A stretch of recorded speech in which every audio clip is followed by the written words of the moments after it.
much for joining us today. We are excited to bring you another industry professional from the sports world. I cannot wait to hear more about this career. So let's go ahead and get started. Jim, it's nice of you to join us today. April, appreciate you having me on. Looking forward to it.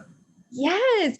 So, Jim, could you take just a few minutes and tell us a little bit about who you are, what you do, and where you're from? Sure. Grew up in upstate New York. Obviously played sports all growing up and realized at a young age in high school that my career was already washed up. And so just tried to figure out a way to get involved with sports and realized that sport management was a possibility. And so went to school at SUNY Cortland for sport management, spent 4 years there, just acting as a sponge, taking up as much as I can, experiencing as much as I can, and kind of fell into an internship in minor league baseball. And from there spent 10 years in minor league baseball before coming to the Titans in 2015, and been here ever since. And here we are. Yeah. So what is your position? What is your role with the Titans? Sure. So senior manager at ticket sales. So my job is to hire, manage our staff. Right now we're at a staff about 19 people. And so just kind of overseeing, the day-to-day and the big picture on that staff, training them, giving them the resources needed. And then their job is to just put butts in the seats through whether that's season tickets or mini plans or single game or large groups, hospitality packages. So just fill up as many seats as we can. Yeah. Do you get to be part of the creative process of, ticket sales promotions or big picture ideas of what you guys do? Sure. So we work hand in hand with the marketing department and sponsorship department. So depending on what's sponsored, what's not, kind of what our marketing and our branding want to do, big picture wise. And so, we try to come up with packages and products and programs that kind of fit their vision. The exciting thing here is we're actually in talks about doing stadium renovations over the next 3 to 5 years. So the way the stadium looks now is going to look a lot different in 5 years. And that's obviously exciting for us because that gives us, different areas, new premium areas that we're able to sell in the future. Yeah. So you mentioned that you guys work really closely with marketing. Would you say that your position, ticket sales, that whole genre, does that fall underneath marketing? Is that something that would, if you wanted to go into marketing, is that a role that you could pursue? It's separated. Marketing and ticket sales are separated, but it kind of all falls under the revenue umbrella. So we've got a CRO that kind of oversees sponsorship and partnerships, the marketing side and the ticketing side. So it kind of falls under a larger umbrella, but they're pretty two different distinctive roles. And so the one thing I always tell people is if sales is what you want, you probably need to focus on sales. Marketing is different. So you just got to figure out what your passion is when it comes to that. Yeah. So you told us a little bit about your professional journey and different places that you've worked. Just like everyone, I'm sure you've faced different obstacles in your life. Would you mind talking a little bit about how you've overcome obstacles and just keep pushing forward with your professional career?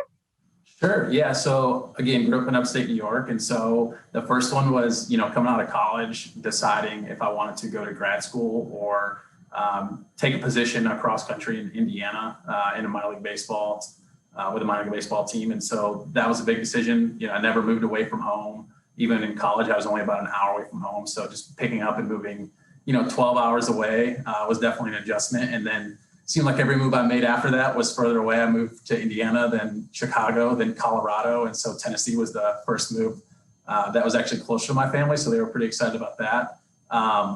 In 2010, in minor league baseball, I actually had cancer. And so being able to overcome that and continue to work through that and continue to grow.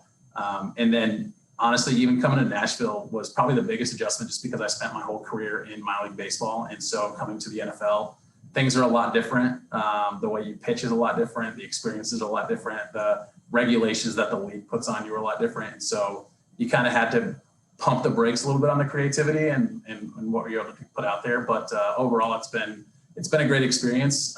And I obviously learned a lot and wouldn't have changed anything that I've been through so far.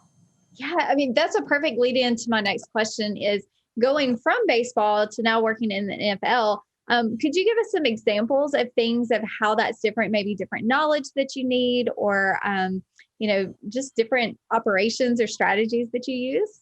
Sure. So minor league baseball, every minor league baseball team is a little bit different, but it's more like a mom and pop shop. And so it's a much smaller staff. And so you wear a lot of hats. So even though I was in ticket sales, we were doing community relations, we were doing sponsorship, we were doing marketing, If it rained during the game, then we then became the grounds crew. And so we pretty much had to get out of our suit and tie and throw on some dirty clothes and go out there with the rakes and put the tarp on. There was a time it snowed out there and we had to shovel the entire field off. The grueling summer of playing 72 home games. And so you're working 100 to 120 hours a week in minor league baseball, and then coming here and only having 10 games, but just knowing that there's more emphasis and more pressure because every game counts, because every game that passes, you're missing 10% of your opportunity to sell. And so it's just that adjustment. And like I said, minor league baseball, we had to plan for 72 games, so we were always throwing out ideas. And here you just have 10, so you got to make sure that they're 10 impactful ideas and that they're going to be successful. Yeah, absolutely. So my next question that I have for you is, what is something that you wish you would have learned at a younger age? Well, when it comes to the industry or my career? I mean, really just good advice as a whole. I mean, our audience is high school students, and, a lot of these students maybe think they know what they want to do after school. But as you and I know, that's not always exactly what it ends up being. So really any advice that you have, maybe just in general, what do you wish you would have learned earlier? I would say find your passion. So for me, like, I knew sports was my passion, but I didn't really understand all the different areas and opportunities and careers that there were in sports. And so just trying to experience as much as you can, whether that's sports or some other industry, and kind of trying to figure out and hone in on whatever that passion is that's related to that. Because it kind of took me a while to figure that out. I mean, I did several internships even in college, and it wasn't until my last internship, my senior year, that I realized sales is what I want to do. So if I would have been able to figure that out sooner, I don't know that I would have changed anything long-term, but I think it would have just helped me early on. Yeah. And I think just being a part of different experiences and being open to maybe things you haven't tried before, and just, you might not enjoy it, but at least you learn what you don't want to do. Right. And I think a big part of that too is kind of getting comfortable with the uncomfortable. So if you're going to put yourself in uncomfortable situations early on, then it's just going to help you to grow as a person, regardless of kind of what direction, career, industry you're looking to get into. Absolutely. That is such good advice. So the next thing I want to ask you is, I know for me, when I was in high school, I did not realize there were so many different opportunities out there. And every single day, it seems like I'm discovering a new career path, even at my age, many years out of high school. Would you mind talking a little bit about some careers that you've discovered along the way that maybe in high school you didn't even know existed? Yeah, so for us, we actually do a program every year. It's called Learning Lab, where we invite high school kids out and we give them a tour, and we have different presenters talking, and just kind of giving them a behind the scenes look at what all goes into an NFL team. And so what I didn't realize, I mean, growing up, I just figured, they probably work during the season and the stadium just happens to fill up on its own. But, whether it's ticket sales or marketing or partnerships and sponsorships, there's a PR team, there's a social media team, there's an HR team, there's, every stadium ops, there's cleaning. I mean, you kind of name it. So anything that's within a normal company, it also exists in the NFL. And I didn't realize that as a high school student or a young kid. And I don't think a lot of people that are kind of trying to figure out what their career is going to be or what their path is going to be in the future don't understand all the opportunities just within the sports industry. And that goes with every industry. So for me, that was pretty eye-opening. Yeah. I mean, and when you think about that, I mean, sports needs accountants and personal finance instructors and all these different people. It's like their own little world within a world. And so we always try to tell students that if you're interested in marketing, maybe you love movies or maybe you love sports, there's a career in marketing for you there as well too. So I love that you mentioned that. I've actually been to the Learning Lab as a former teacher, and it's great. The Titans do a wonderful job with that event. Appreciate that. Yeah, we look forward to it every year. So yes. One of the things that really surprised me or not really surprised me, but I love that you guys talked about, especially was with social media and how, you guys start looking at the social media of the players long before they're even considered to be a Titan. Well, our staff does a really good job. Obviously, our general manager wants to do background checks on all of our players, but our social media team does a really good job of getting players involved with engaging with our fans. We've got a branding and graphics design team that does a really good job on the video production side. And realizing how we need to use that in order to brand ourselves, but also use that as a sales opportunity. Absolutely. Okay, so the last question that I have for you, and then we're going to open it up to questions from students, is Okay. what is some actionable advice do you have for students that they could do right now where they're still in high school if they're interested in a career in sports? Yeah, the two things that I always tell people, regardless if it's high school or college, are to try and get as much experience as you can.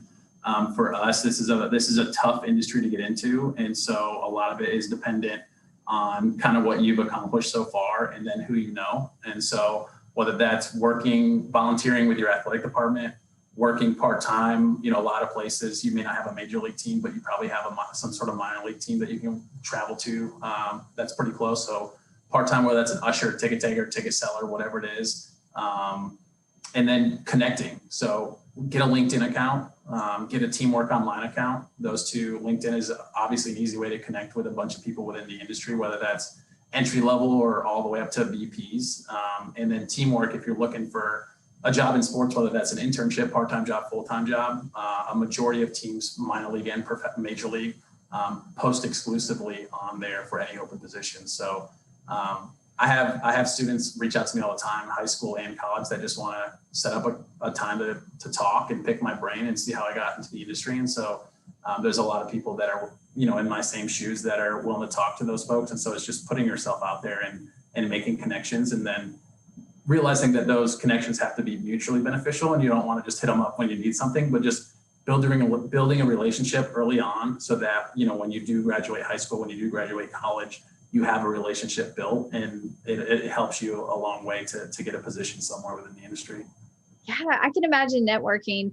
Networking is important for every single career that's out there, but I can imagine how building those relationships is extremely important with sales. Is there different strategies that you guys use to build relationships with maybe season ticket holders or other people you work with?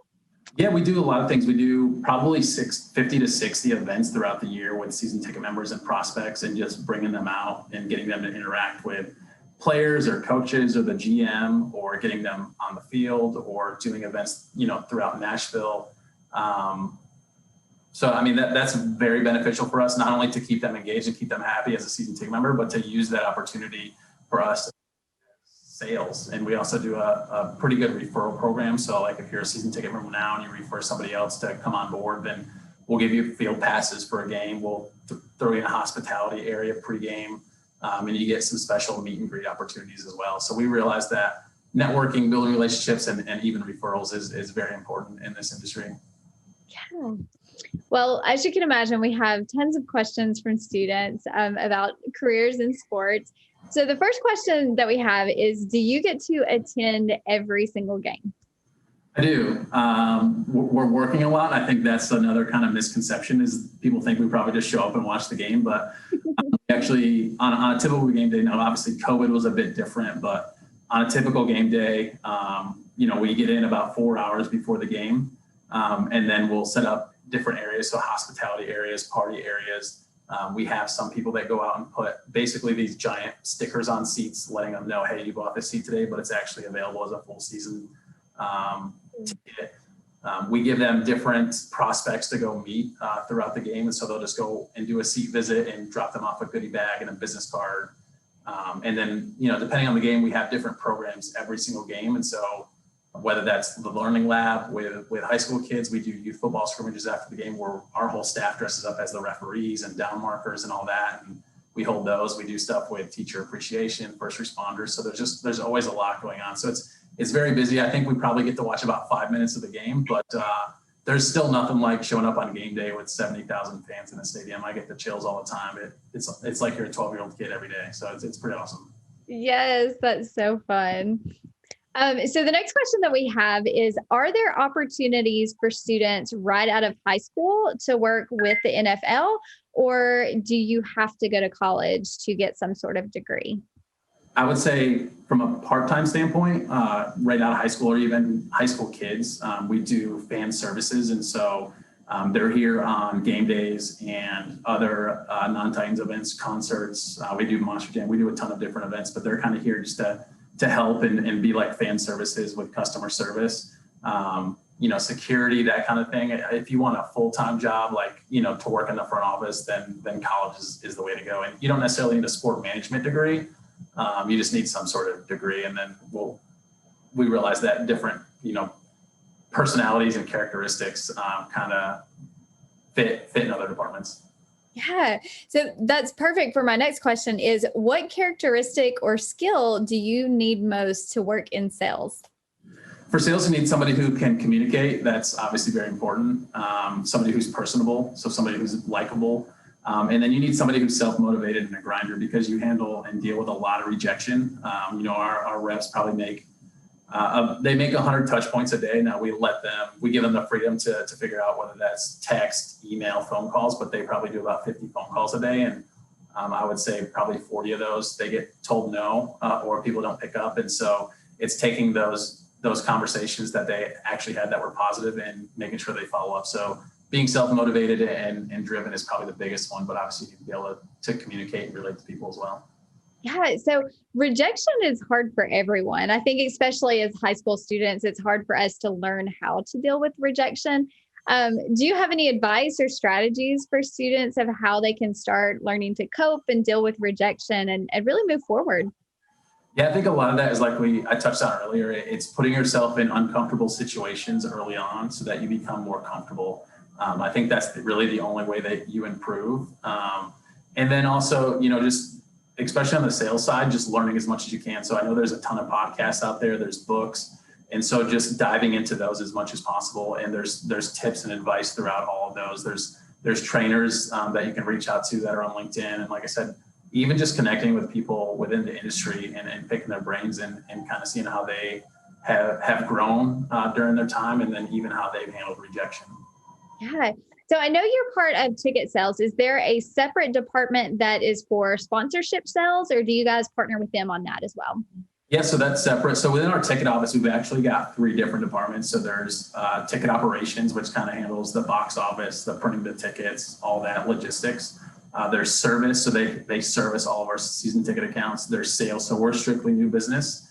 And then we've also got a suites department that handles leasing the suites for full season or a single game. And then we've got our partnerships and sponsorships department, which is completely separate. So they're selling all the signs, all the commercials, all that stuff that you see not only at the stadium and during the game, but also anytime that you see our logo attached to anything outside the stadium, whether that's on a billboard or TV, they're a part of that as well. Oh, okay. That's interesting. I'm sure there's some crossover of how those strategies work with whether you're selling to individuals or selling to companies. Yeah, we've got to work together and be very collaborative on all those fronts just to make sure that we're not stepping on each other's toes. And like I said, that to make sure that, anything that they're involved with, we want to be a part of that to hopefully help us move some seats as well. I love this question. So what has been your favorite moment in your professional career? I'm sure you've had a lot of those like pinch me moments. Is this really my life? But maybe talk about a few of your favorites. Honestly, I would say getting this job would be one. I love my time in minor league baseball. I'm a big baseball guy too, but I always knew that I wanted to end up in the NFL. And so finally getting that chance. And for me coming here, I'd always focused on group ticket sales. So our job was to reach out to large companies and sell them blocks of seats or work with community groups or youth groups. And so that was my entire background in minor league baseball. And so coming here, they didn't have that program yet. And so just being able to build that, hire people, incorporate programs that I've used throughout minor league baseball. So that was really fun. From a game day standpoint, I would say a couple. So a couple years ago, our first playoff game in like 10 years, we had to go to Kansas City and a bunch of our staff went and we were down big at halftime and all the Chiefs fans were talking so much smack to us. And we came back and beat them. And so that was amazing. And then one game here would be the Eagles in 2018. So we were losing the whole game and tied it, went to overtime. And then literally with no time on the clock, Marcus Mariota at the time threw a touchdown to Corey Davis to win the game in overtime. So I was actually down on the field getting ready to bring about 100 little kids to play youth football scrimmages. And on live TV, you can see myself and 2 other coworkers just go crazy and start hugging each other and jumping up and down. So that was a pretty cool moment. I'll never forget that. Yeah, it sounds like there's a lot of excitement that comes along with your career as well. There is. It's definitely a fun gig. Yes. So the next question is, do you get to meet the professional athletes and how well do you get to know them? We get to meet them. I would say we don't get to know them very well. We're actually located at the stadium since a lot of the stuff we sell is here at the stadium. So we're doing seat tours and visits all the time and trying to get people to come down so that we can close them here. They're actually located at our practice facility in our corporate office. So it's only about 10 minutes away, but we're very separated. I mean, we do events with them all the time with season ticket members or prospects. And so we get to know them that way. But for the most part, it's very separated. The next question is, I know you guys have concerts and other events at the stadium. Do you get to be a part of that and work those events as well? Yeah, it kind of depends on what the event is. I mean, we do CMA Fest, which is a 4-day music festival with country music. That's pretty massive. We do a ton of concerts. So we've done Beyonce, One Direction before I got here, Chris Stapleton, Guns N' Roses. We were supposed to have Kenny Chesney last year.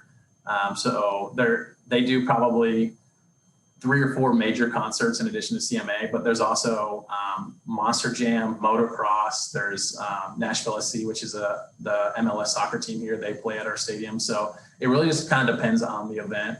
But with those, if I'm not working, I at least get to come and enjoy those. So that's a good part too of the job. Yes, good perks of the job for sure. So the next question is, this is a super basic question we hear all the time with industry professionals, but what would you say is the absolute best part of your job? Game day, just walking into the stadium, like I said earlier, and it's 70,000 people. That's just never going to get old. And, you know, I usually try to duck my head into the seating bowl as the game's starting. And every time I get chills and, you know, the hair on my arms, back of my neck stands up. So that's the amazing part. And then I would say a close second would just be the staff that we have. We've done a really good job of building a great staff. We're really high on having a good culture here. And so just working at a place where you genuinely enjoy getting up and going to work every day and hanging out with those people. So obviously COVID's been a little difficult on that aspect, but those are the 2 biggest ones I'm working here. Yeah.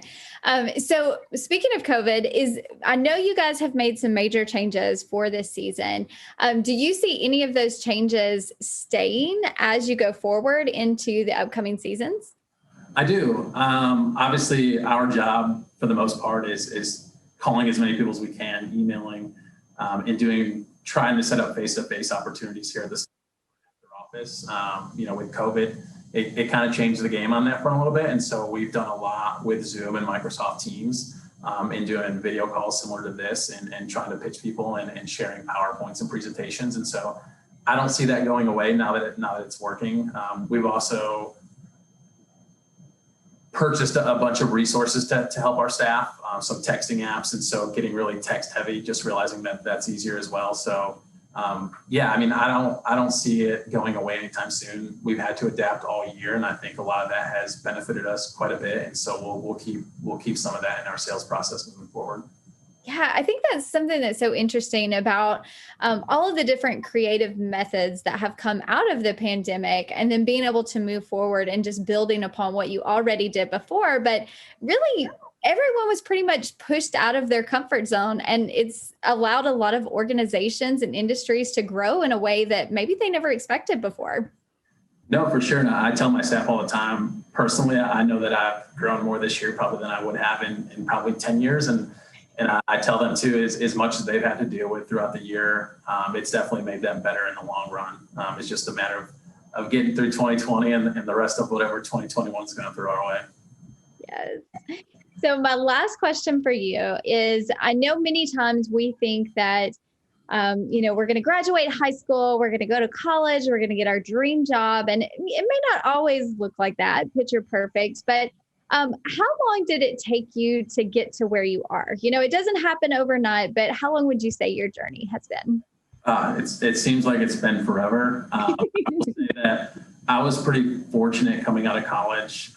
Like I said, I started early and trying to build connections. And so my last internship was basically because the AGM and the director of ticket sales at the time went to my same college. And so I met them at an event and just hit it off with them. And so was given the opportunity to do the internship there, and then built a network there. And the GM at the time then took a job in Indiana. And so obviously like what I did during my internship, and that's when he offered me the full-time job.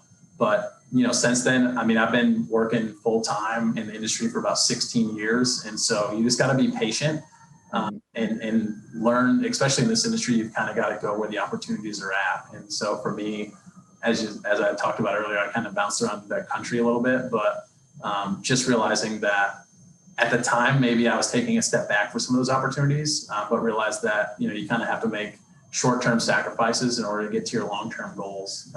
And so you just got to be patient and stick with it and continue to grind it and bust your butt, and it'll all work out in the end. Yes, I love that advice. Well, Jim, I've enjoyed chatting with you today. Is there any last minute advice or words of wisdom that you would like to leave with students before we go? I would just say, like I said, try to get as much experience as you can and connect. You guys can all hit me up on LinkedIn, shoot me a little Dropbox in message, and I'll get back to you. And if you want to set up a time to chat after that, I'm more than happy to do so. So just continue to put yourself out there, because we know that's an intimidating thing to do, especially at a young age. And so it says a lot about who that person is and kind of where they want to be. So yeah, anytime anybody needs help or just wants to chat, hit me up. Awesome.